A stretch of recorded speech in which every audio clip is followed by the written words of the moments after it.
Bismillahirrahmanirrahim. Assalamualaikum warahmatullahi wabarakatuh.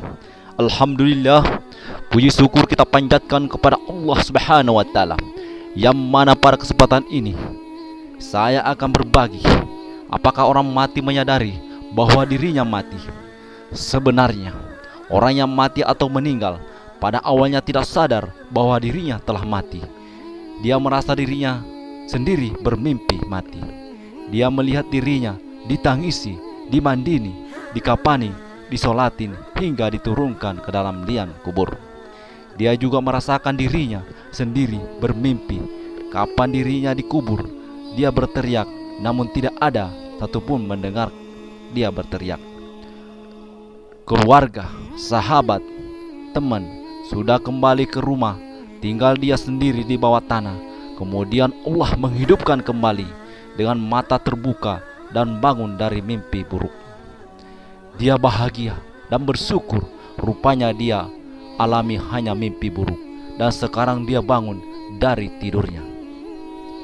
Lalu dia merasakan tubuhnya hanya ditutupi dengan kain sambil bertanya terkejut, "Di mana bajuku?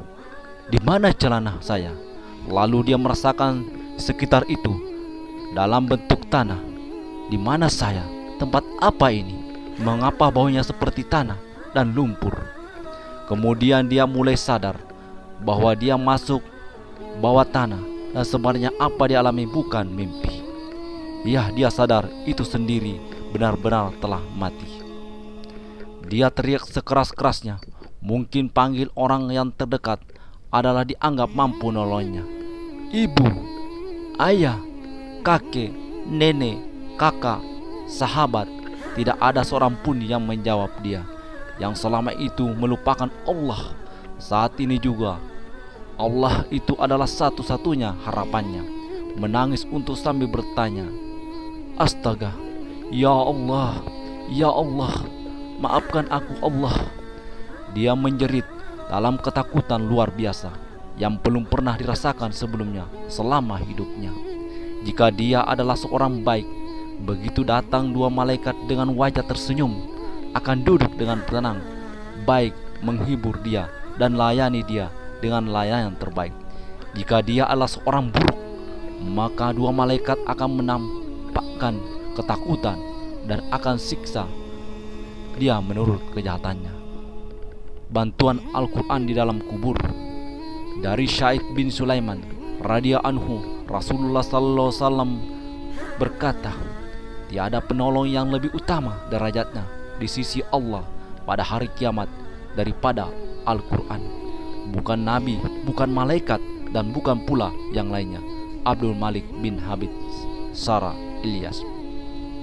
Al-Basara menceritakan di dalam buku La Alil Musnunah, jika itu seorang sudah mati, orang baik ketika orang sibuk dengan kapan dan bersiapan mengampani, seseorang yang sangat tampan selalu mendekati si fulan, yaitu amal kebaikannya.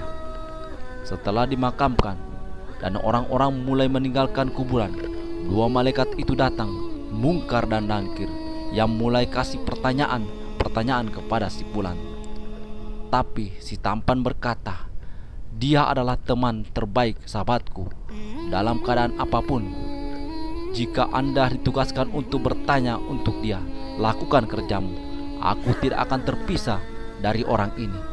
Jadi, masukkan dia ke surga." Kemudian si tampan berbalik kepada si fulan dan berkata, "Aku adalah Al-Quran. Terkadang kamu baca dengan suara keras dan terkadang dengan suara lembut. Tidak usah takut. Aku akan menemanimu sampai ke surga." Alangkah bahagianya si fulan ini. Si tampan tersebut menggelarkan pramadadi yang sangat indah. Wabillahi taufik wa hidayah. Wassalamualaikum warahmatullahi wabarakatuh.